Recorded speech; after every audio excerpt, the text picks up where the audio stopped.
It is an election that could make or break the future of Lebanon, the first since 2019 protests that took over the country. So, will the elections be a sign of hope, or will it be yet another looming disaster?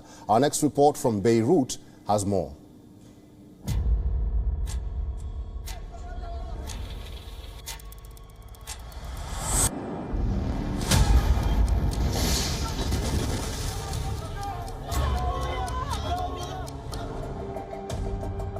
Lebanon is going through its worst economic crisis in decades, one that has been the result of poor financial policies.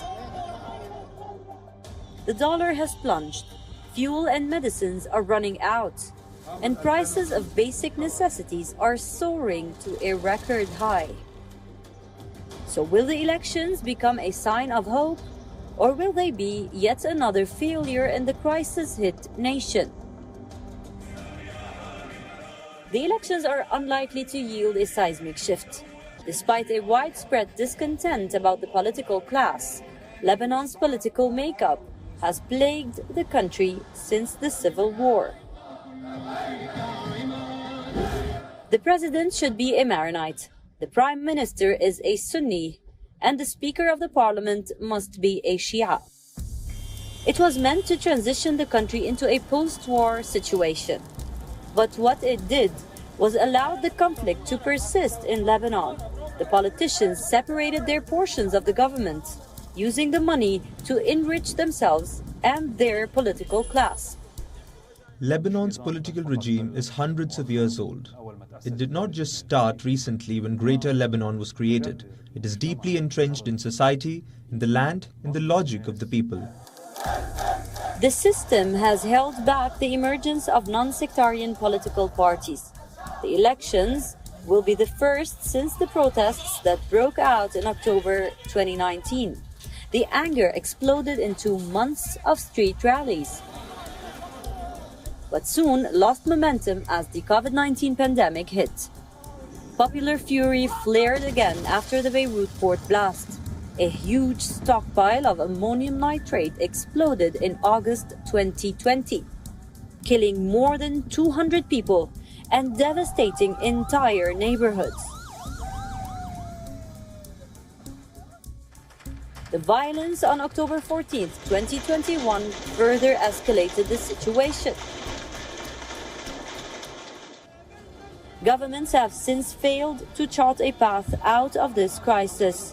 So when the state failed to provide basic services, traditional leaders jumped in. Their decades-old patronage networks helped with handouts, like fuel and basic goods. While the number of independent candidates have doubled since 2018, Lebanon's electoral law is designed to benefit established players. For now, the opposition is far from united. Just like we spent days, weeks and months protesting in the streets, today we also have a responsibility as those who protested against the regime to, just as we protested in the street, we should protest at the ballot boxes. The other risk is high abstention rates. Nearly 44% of eligible voters plan to abstain.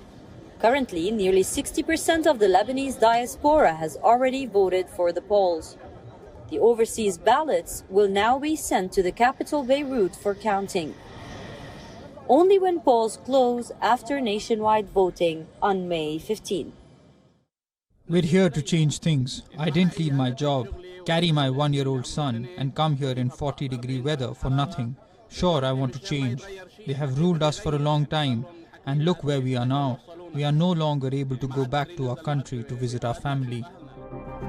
Last month, the IMF announced the approval of aid for the country. However, the final IMF approval is contingent on implementation of critical reforms.